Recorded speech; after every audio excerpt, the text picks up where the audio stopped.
자, 오늘 하나님의 신호에 대해서 우리 신년 두 번째 주일 말씀을 같이 나누도록 하겠습니다.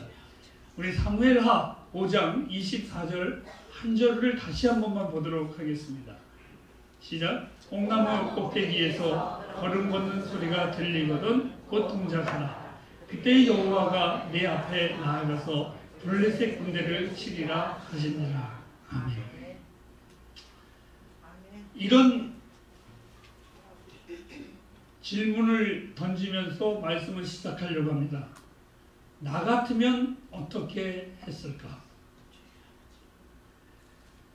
오늘 이 본문은 다윗이 두 번째 싸움을 하는 순간이었습니다. 그런데 첫 번째 골짜기에서 블레셋 사람들과 싸워서 다윗은 엄청난 승리를 거두었습니다. 사실 그것은 다윗이 승리한 것이 아니라 그가 능한 장군이기 때문에, 싸움을 잘했기 때문에 승리한 것이 아니라 하나님이 이미 다윗에게 이렇게 말했습니다. 여호와께서 물을 흩음같이 내 앞에서 내 대적들을 다 흩트러 버릴 것이다. 이렇게 말씀하신 것이 다윗을 통해서 하나님이 블레셋 군사들을 정말 그렇게 하셨습니다.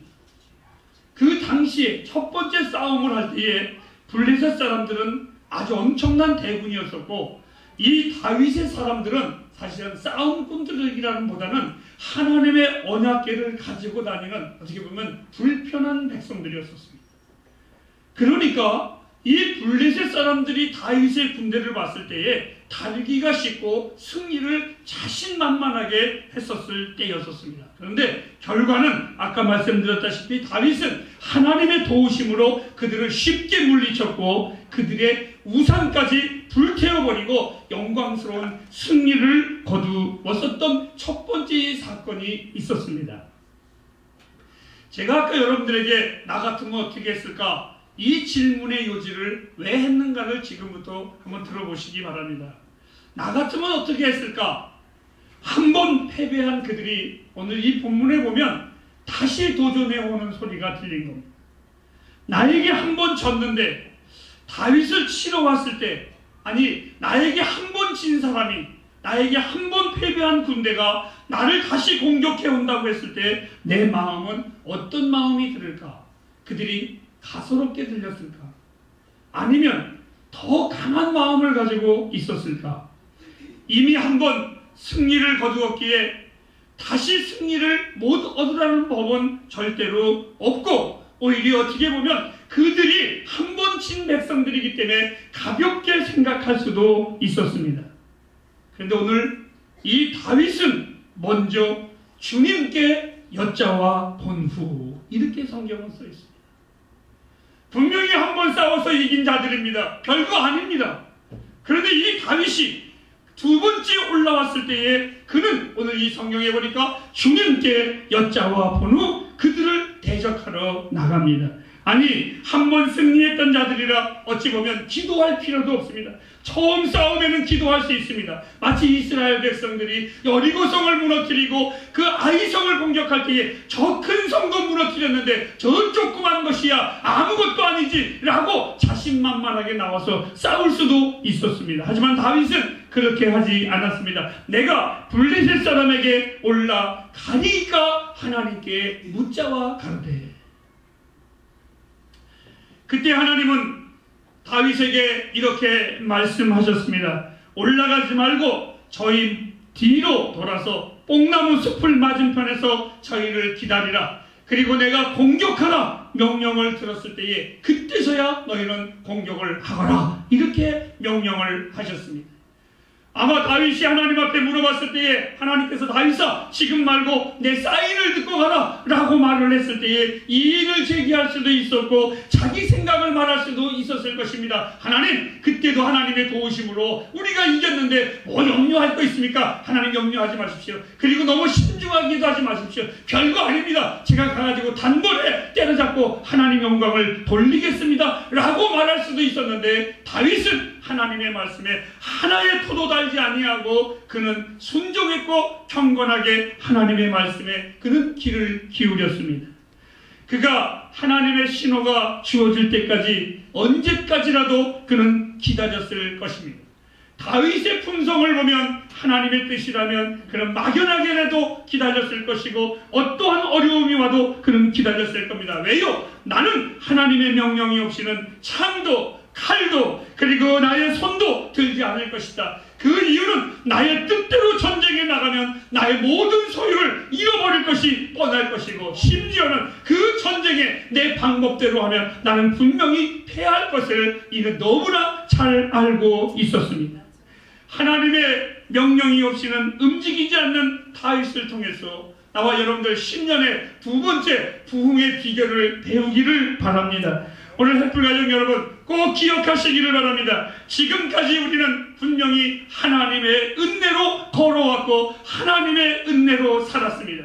우리가 18년도에 동행이라는 용어를 썼습니다. 하나님이 나와 동행하시는 은혜로 하나님이 나와 함께 하심으로 말미암아 우리는 넉넉히 이 계절을 또한 맞이했습니다. 이 새로운 한 해를 우리는 맞이했습니다. 지금까지 하나님의 은혜가 아니면 우리는 걸어올 수도 없었고 더 나아갈 수도 없었습니다. 여러분 그렇다고 해서 내일 하나님의 조언을 구하지 않고 입으로만 하나님의 은혜로 사는 것은 절대로 불가한 것입니다. 그렇게 말하면 절대로 안 됩니다. 2019년 분명히 하나님이 나와 여러분에게 주신 해입니다. 우리 햇불에게 주신 해입니다. 그래서 우리는 더 하나님 앞에 도우심을 구해야만 합니다. 더 하나님의 은혜를 구하면서 나아가야만 합니다. 여호와께 묻자 다윗처럼 하나님께 물으며 사시기를 바랍니다. 이것이 부흥의 또 다른 놀라운 비결이라고 저는 확신하고 있습니다. 구약에 솔로몬이 죽은 후에 남방과 북방이 갈라지고 이스라엘에는 여러 왕들이 아주 악하게 그들의 삶을 살았습니다. 그런데 이스라엘의 마지막 왕이라고 할 수 있는 아합, 악한 왕들 중에 종합사전이라고 할 수 있을 정도로 모든 악한 왕들의 모든 것을 지배하던 아주 한 왕이 바로 아합 왕이었었습니다. 하나님이 그 아합 왕을 굉장히 싫어했었던 이유가 있습니다.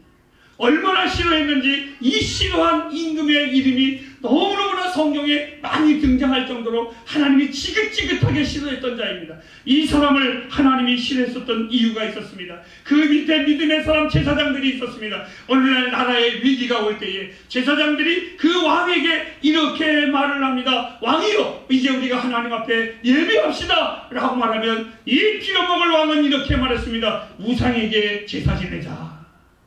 이렇게 제사장들이 다시 한번 권면합니다. 왕이여 그러면 안 됩니다. 하나님께 아뢰야만 됩니다 라고 말을 하면 말합니다. 너희들이 하나님 앞에 잘난 너희들이 있는데 제사장들이 있는데 뭐 내가 그것까지 신경 쓰냐. 니네들이나 하나님 앞에 교제해라. 이렇게 그는 떠버리고 말았습니다.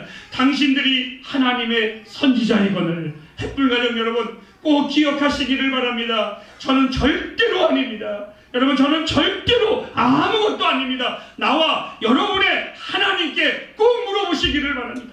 아니 목사님의 말씀에 아니 목사님의 말에 여러분 절대로 귀를 기울이지 마십시오. 유혹에 넘어가지 마십시오. 나는 아닙니다. 나는 종놈에 불과합니다. 하나님의 종놈입니다. 아무 권한도 없는 종놈에 불과합니다. 여러분에게 명령을 내리실 분은 그리고 응답하실 분은 내가 아니라 하나님이심을 꼭 기억하시기를 바랍니다. 이 한 해에 나와 여러분이 복을 받기 위해서는 하나님께 묻는 자들이 되길 다시 한번 부탁을 드립니다. 여러분들은 지금까지도 지혜로웠습니다.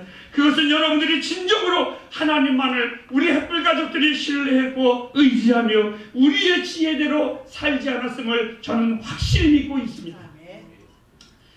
교회에 새로운 업무를 맡게 된 우리 미소에게 박기용 집사님이 하루는 이렇게 말씀을 하시더랍니다.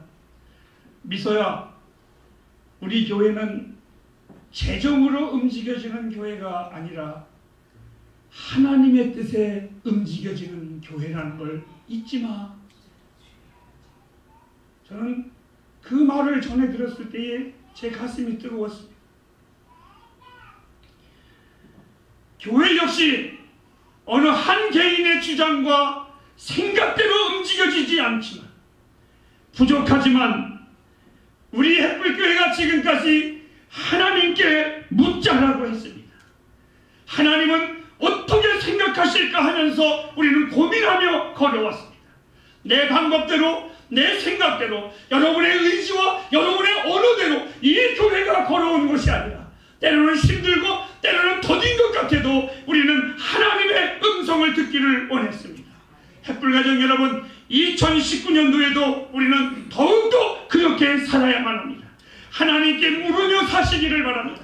교만하지 말고 겸손하게 하나님께 나아가며 물으며 사시기를 바랍니다. 하나님의 힘으로 사시기를 바랍니다. 이것이 부흥의 비결이라고 저는 확신하고 있습니다. 하나님께 묻는 우리 교회가 되기를 바랍니다. 두 번째입니다. 이제 약간의 다른 방향을 한번 생각해 보시기를 바랍니다.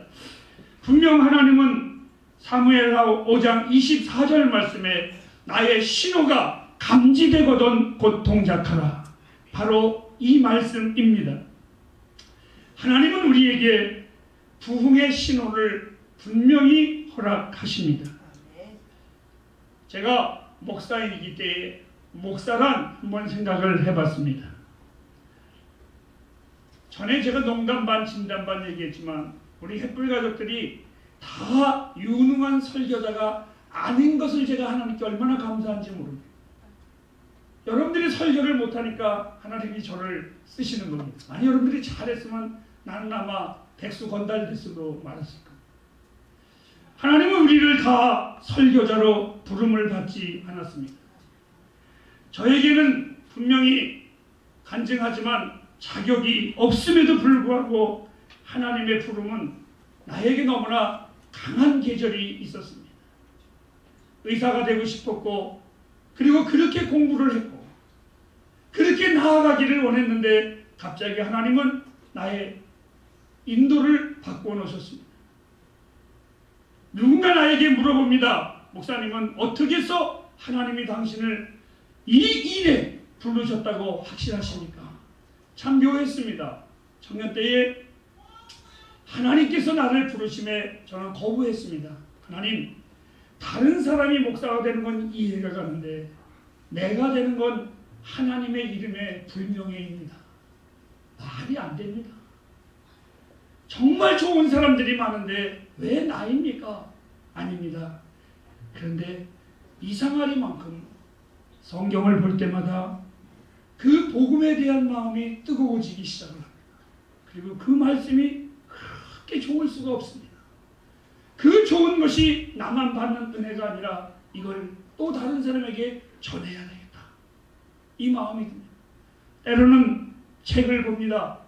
그 책을 보는 속에서도 그 말씀이, 그 내용이 너무 좋아서 감격해 하다가 꼭 누구인가로 전하고 싶은 겁니다. 책을 보아든 성경을 보아든 눈을 감든 어떤 대화를 듣던 어떤 모임에 있던 참으로 놀라운 것은 그 모든 것들이 내 머릿속에서는 하나님의 메시지로 전달되기 시작을 했습니다. 저는 그 흥분시키는 하나님의 부름 앞에 아하, 하나님이 나를 목회자로 부른 하나님의 사인으로 저는 순종을 했습니다. 나 같은 자도 쓰신 하나님 앞에서 무슨 말을 제가 더 하겠습니까? 누구든지 다 저는 목사가 될 수 있다고 생각을 합니다. 나도 목회하는데 누군들 목회를 못하겠는가? 라고 말을 합니다. 하지만 많은 목사님들이 하나님의 분명한 사인도 없이 자기의 일시적인 감정과 어떤 집회의 은혜 속에서 은혜를 받고 나서 벌떡 일어나 손을 들고 나가서 나도 목사가 되겠다고 말하는 자들이 참으로 많이 있습니다. 하나님의 사인이 없으면 그만두어야만 합니다. 하나님의 은혜가 임했다고 다 목사가 될 수는 없습니다. 성경에 귀신 들린 가라사의 거린이 있었습니다. 이 거린이 주님을 만나서 그 귀신이 나간 후에 새롭게 변화되었고 은혜를 받았을 때에 이가 이렇게 말했습니다. 나도 주님을 따르기를 원합니다. 그때의 주님은 노했습니다. 너는 집에 가라 라고 말했습니다. 은혜 받았다고 다 목사가 되는 것은 아닙니다. 은혜 받았다고 다 설교자가 되는 것은 아닙니다. 오늘 이 다윗은 기다렸습니다. 하늘의 신호를 기다렸고 전쟁을 위한 신호, 시작하라는 신호를 듣기 전에는 절대로 싸우러 나가지 않았습니다. 하나님의 신호가 없이 목회자가 되면 안 됩니다.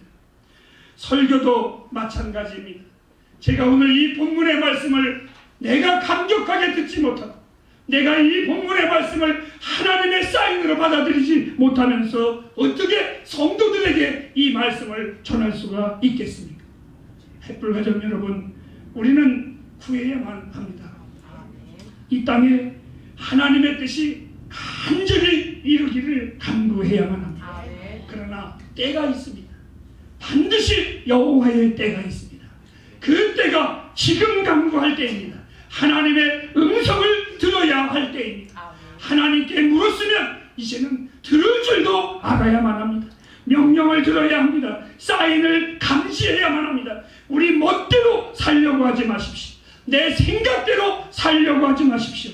하나님보다 앞서지 않기를 정말 부탁을 드립니다. 새로 오신 성도님이 지난 주일날 이런 고백을 하셨습니다. 건강한 교회라는 부산에서 햇불교회에 대한 소문을 들었습니다. 사실 저는 우리 교회가 여기 있는지 없는지 다른 사람들이 아는지 모르는지도 저는 모릅니다. 들어본 적도 없고. 근데 이 성도님이 우리 햇불교회에 대한 소문을 건강한 교회인데 잔잔히 부흥하는 교회라고 그렇게 간증을 거듭거듭 하시는 걸 제가 들었습니다. 근데 당신이 와보니까 이 교회가 그 햇불교회더라 이렇게 말씀을 하셨습니다. 듣는 나의 마음은 기쁜 것이 아니라 신중했습니다. 거기 앉아 계신 분들은 눈치챘을 겁니다. 제가 흥분하지 않았습니다. 신중했습니다. 두려웠습니다. 하나님의 소문의 사인을 주셨구나. 이제 우리는 전쟁에 나갈 준비를 해야 되고 부흥의 역사를 받아들일 준비를 해야만 합니다. 절대로 교만하면 안 됩니다. 성경은 이렇게 말했습니다. 섰다 하면 넘어진 줄 알라. 하신 말씀과 같이 공격을 할 때에 그 포인트가 중요한 것처럼 지금 우리 햇불교회가 가장 신중하고 가장 중요할 때가 바로 지금입니다. 또한 지난 주일날 주일학교 자녀들을 보면서 청년 대학부를 보면서 하나님의 사인을 저는 보았습니다. 성도님들이 이구동성으로 말씀을 하십니다. 우리 자녀들이 언제 이렇게 많아졌어요? 언제 이렇게 많아졌어요? 여러분, 지금까지 우리 햇불교회에 많은 목회자들이 일했지만 부흥하지 못했습니다. 주일학교를 맡겨도 부흥하지 못했고 청년대학부를 맡겨도 만들지도 못하고 부흥하지도 못했는데 집사님들이 평신도들이 움직이며 기도하며 사역하는데 교회가 부흥합니다. 주일학교 어린 새싹이지만 청년들 아직 싱싱한 작은 나무들이지만 저는 믿습니다. 하나님의 자녀들이기에 틀림없이 자랄 것입니다. 이 싹들이 자라지 않으면 다음 세대는 없습니다. 저들은 우리 햇불을 향한 하나님의 부흥의 사인이고 정말 저들을 통한 하나님의 역사는 무궁무진하리라고 확신합니다. 어느 집사님이 이름도 없이 빛도 없이 우리 주일학교 자녀들을 격려하기 위하여 헌금을 하는 것도 전해주는 것도 저는 물끄러미 보았습니다. 사랑하는 햇불가족 여러분, 우리의 자녀들을 격려하십시오. 우리의 자녀들을 축복해 주시기를 바랍니다. 이제 마치겠습니다. 세 번째로는 여러분 자신에게 귀한 축복의 진리가 있음을 믿으시기 바랍니다. 여러분의 기도 속에, 여러분의 예배 속에 특별한 능력을 가지고 있음을 잊지 마시기를 바랍니다. 다 하나님의 음성을 듣는 것 아닙니다. 다 하나님께 묻는 것은 아닙니다. 아무나 기도하나요? 아무나 예배하나요? 우리에게는 하나님 앞에 드려지는 이 예배의 능력이 있습니다. 여러분, 오늘 이 성경에 보면 다윗이 물었습니다. 왜 다윗만 기도했습니까? 왜 다윗만 하나님의 음성을 들었겠습니까?